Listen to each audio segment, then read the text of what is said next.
Hello guys, welcome back to this channel. In this today's tutorial, I'm going to show you how we can add text to speech to Instagram Reel. Okay, let's get into it guys. Here I have opened my Instagram application, and first thing first, I'm going to create Reel.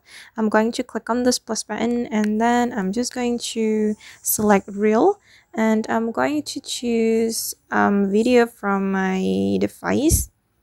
I'm going to choose, for instance, this one.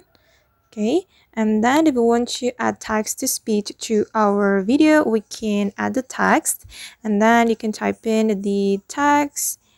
I'm just going to type in hello guys, welcome to this channel.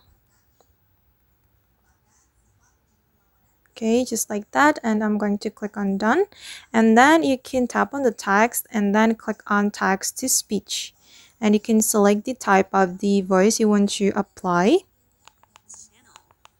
I'm going to try it. Hello guys. One by one.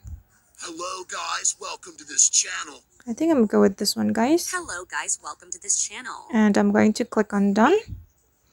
And now the text to speech has been added to my Instagram Reel, and I'm going to click on next. Alright guys, and that's all the way to add text to speech to Instagram Reel. I hope this tutorial will be useful for you. Thank you so much for watching, and see you in the next video.